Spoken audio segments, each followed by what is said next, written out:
মালদায় ফের শুটআউট, মদের আসরে গুলিবিদ্ধ দুই, পরে চিকিৎসাধীন অবস্থায় মালদা মেডিকেল কলেজ হাসপাতালে মৃত্যু একজনের। নিহত প্রদীপ কর্মকার বৈষ্ণবনগরে রাধানাথতলা এলাকার বাসিন্দা। গুলিবিদ্ধ অপরজনের নাম নিরঞ্জন দাস। তার বুকে গুলি লাগে।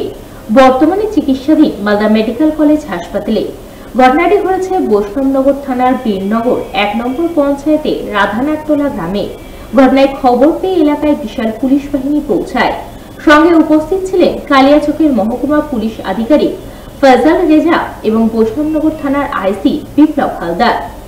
জানা গিয়েছে, বৈষ্ণবনগরের রাধানাথতলায় নিরঞ্জন দাসের বাড়িতে বসেছিল মদের আসর।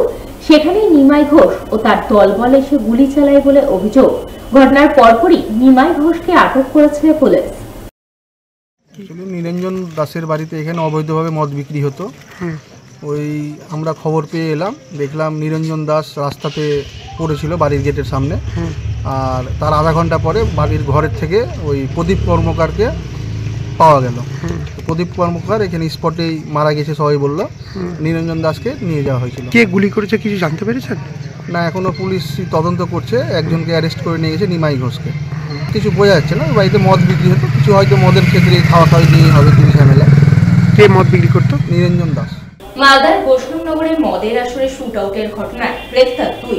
ঘটনায় মূল অভিযুক্ত নিমাই ঘোষ এবং পাণ্ডব ঘোষ নামে দুজনকে গ্রেফতার করল পুলিশ। মঙ্গলবার রাতে চামাগ্রাম এলাকায় গুলিবিদ্ধ হয়ে মৃত্যু হয় প্রদীপ কর্মকার ও গুলিবিদ্ধ নিরঞ্জন দাসকে আশঙ্কাজনক অবস্থায় স্থানান্তর করা হয় কলকাতায়। আজ সকালে ফের ঘটনাস্থলে পরিদর্শনে যান পুলিশের তদন্তকারীরা। ঘটনাস্থল থেকে বেশ কিছু নমুনা সংগ্রহ করা হয়। তবে এখনো পর্যন্ত কি কারণে গুলি চালানোর ঘটনাটি ঘটেছে তা স্পষ্ট নয়। গুলির ঘটনার পর থমথমে গোটা এলাকা। ঘটনাস্থল সিল করে রাখা হয়েছে। এলাকায় বসেছে পুলিশি পিকেট। সকালে ঘটনাস্থলে যান স্থানীয় জেলা পরিষদ সদস্য পরিতোষ সরকার। এদিকে গুলিকাণ্ডের জেরে এলাকা অবৈধ মদ বিক্রি বন্ধের দাবিতে সরব হয়েছেন স্থানীয়রা। ঘটনায় ধৃত নিমাই ঘোষ এবং পাণ্ডব ঘোষের বাড়ি বৈষ্ণবনগর থানার বীরনগর রাধানাথতলা এলাকায়।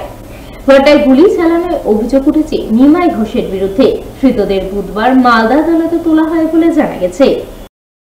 এইগুলো পরস্পর ঘটে যাচ্ছে একমাত্র এই মদকে কেন্দ্র করে। এই মদ্যপান ব্যাপার হচ্ছে যে গ্রামে এগুলো বাহিরে দোকান পাশারে সরকার নির্দেশ দিয়েছে, ভাট্টি আছে, সেগুলো খাচ্ছে, সব ঠিক আছে। কিন্তু এই গ্রামের মধ্যে এরকম মানে মদ্যপান বিক্রি করা ওপেন, এই পরপর ব্যাপার হচ্ছে যে এই যে ভুক্তভোগী মানে অনেক ফ্যামিলি অশান্তি ভোগ করছে। তো এইগুলো সরকারকে ব্যাপার হচ্ছে যে কি একটু প্রশাসন ক্ষেত্রে আমরা বলবো যে একটু ভূমিকা পালন করাটা একটু আমাদের রিকোয়েস্ট থাকলো। জানতে পারলাম যে দুইজনকে গুলি করে দিল। কে বা কারা তো বললো যে কি যার সেই বক্তব্যটা দিয়েছে, যাকে ওই নিরঞ্জন দাসকে যে গুলি করেছে উনি নাকি বাজারে এসে শুনতে পেলাম যে বাজারে ও নাম বলেছে কে বা কারা। তো তাতে আমি কিছুক্ষণের মধ্যে শুনলাম যে কি নিমাই ঘোষ অ্যারেস্ট হয়েছে। এখানে মদের আসরে গন্ডগোল, এরা কোনো পলিটিক্যাল ইস্যু না।